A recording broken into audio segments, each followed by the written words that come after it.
Before he was cool. A History of Hitherby Dragons by Jenna Moran. Between the Earth and the Moon, there is a world made entirely out of firewood. It's 500 miles wide and 10 miles deep. It has lots of firewood animals and firewood cities and firewood people. It is an innocent world, a young world, but it is no paradise. It is a savage jungle. Martin is born on March 22nd, 1995, at 6:38 p.m., on a night of screams and fire, on a world above the world.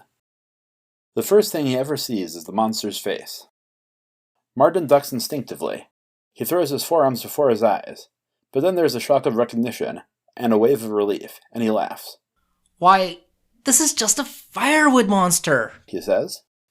The firewood monster adjusts its lacquered tie. You belong to me, it says. Its voice is vaguely animatronic. There's the sound of explosions in the distance. Martin's in a little room made of firewood. It's like the monster's house.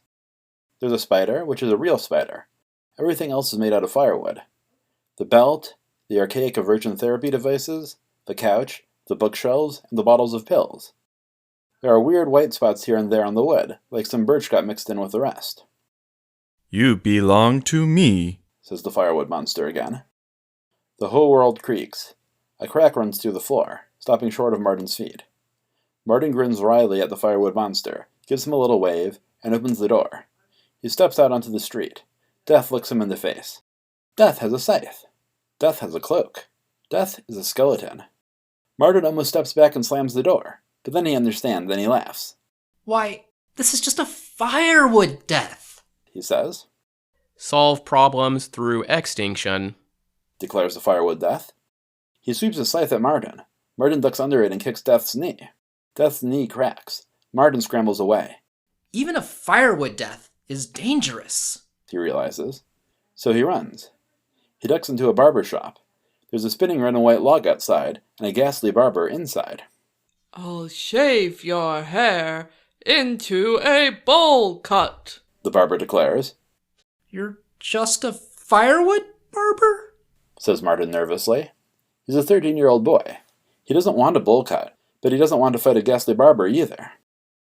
Then he sees the mirror. His soul knows its truths. You are nothing, it tells him. A firewood boy, and isn't. Oh God, Martin says. A great shadow moves along the street. There are firewood screams. Martin sits down. He covers his face with his hands. He thinks. I cannot shave your hair on the floor, says the firewood barber. There are already shavings on the floor. I'm thinking, says Martin. The barber processes this unusual situation. Do not overheat your brain, the firewood barber cautions. I'll overheat if I want to, says Martin sulkily. But he doesn't. Then he stands up. Will you bless me? he asks. The barber is nonplussed and ghastly. I am a barber, it says. I have to do something really hard, says Martin. And you're the only person I know. The firewood barber hesitates. It is horrid and stodgy and animatronic, and it is not a priest.